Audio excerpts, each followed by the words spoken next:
Alors c'est vrai que le paratir fait partie des 22 disciplines qui sont aux Jeux paralympiques, donc les prochains à Tokyo en 2020, sur la route de 2024, les Jeux à Paris, ce qui est quand même un grand événement. Et donc sur les 22 disciplines, donc on a le paratir qui est maintenant géré par la Fédération française de tir. Donc ça permet d'avoir un lien plus important entre les athlètes olympiques et les athlètes paralympiques. Et il y a une préparation qui est importante. Donc là, on est sur le chemin de sélection. Cette compétition, elle est importante pour les tireurs, puisque c'est vrai qu'ils peuvent rapporter ce qu'on appelle, nous, des quotas.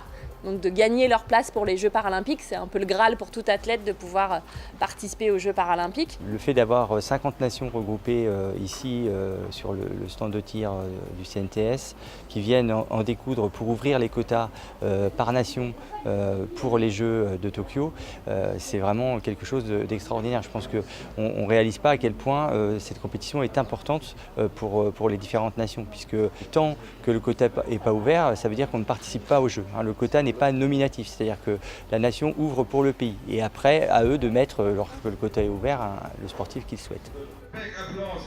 Une structure comme ça, comme ici, ça permet de pouvoir faire plus de disciplines. Là, je sais qu'il y a 2 nouvelles disciplines qui étaient présentes à la compétition, à cette Coupe du Monde, qui était la discipline pour les personnes déficientes visuelles, et puis le plateau, le tir en plateau, qui était aussi à cette compétition-là. Donc ça leur permet de vraiment avoir un grand nombre de catégories d'épreuves.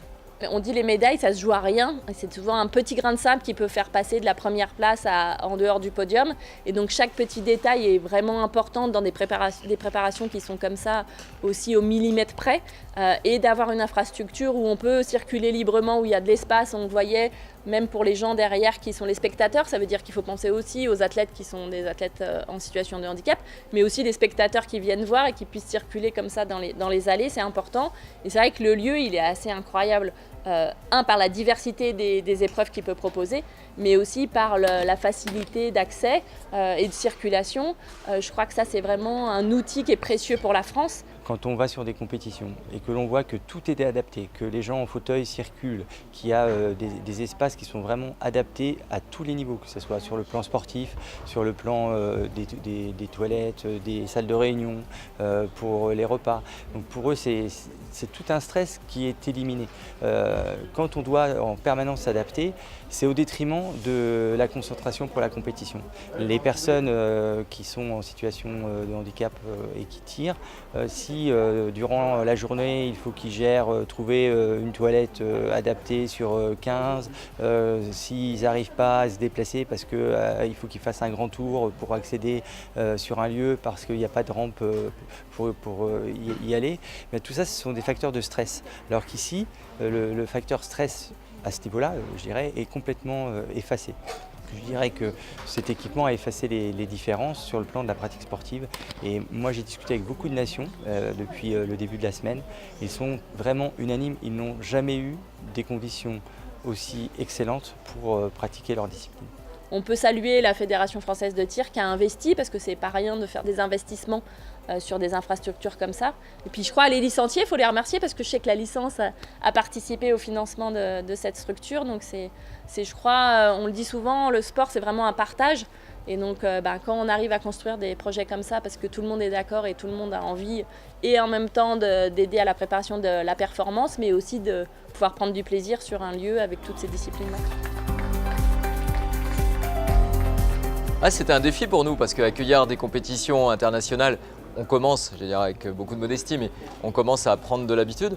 Mais une compétition handi-tir, ça nous obligeait à tester un peu nos installations, c'est-à-dire les installations ici sur le site, sur lesquelles on n'avait pas beaucoup d'inquiétude, parce que le site il est récent, il a été construit aux normes, il y a beaucoup de place, beaucoup d'espace, donc vraiment une grande aisance, je pense, pour les sportifs qui l'auront pratiqué. Mais c'était, surtout un défi en ce qui concerne l'hôtellerie et la restauration. Vérifier que nos hôteliers, nos gîtes, nos hébergements de groupe pouvaient recevoir ces sportifs, certains en fauteuil, d'autres avec des handicaps moins imposants en termes d'espace et de largeur de couloir ou de largeur de porte par exemple. Et les retours que j'ai des organisateurs ici de la Fédération française, c'est que justement c'est une belle surprise. Tout le monde a joué le jeu, l'accueil s'est fait de la meilleure manière. J'ai eu le plaisir dans les rues de Châteauroux de rencontrer 2 délégations, les Américains et les Indiens pour les citer. Et les deux m'ont dit combien ils étaient contents à la fois de leurs conditions d'hébergement et de leurs conditions d'accueil dans les restaurants et de l'ambiance de la ville, à la fois en centre-ville et à la fois sur le site ici.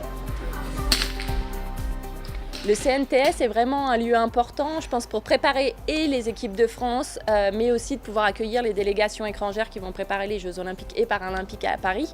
Et je crois aussi que ça peut être un vrai outil pour tous les amoureux du tir et tous les licenciés qui vont vouloir venir pratiquer ici. Donc je crois que c'est important que le CNTS soit vraiment reconnu comme une infrastructure qui est de qualité et qui est capable d'accueillir autant la performance que la passion du tir.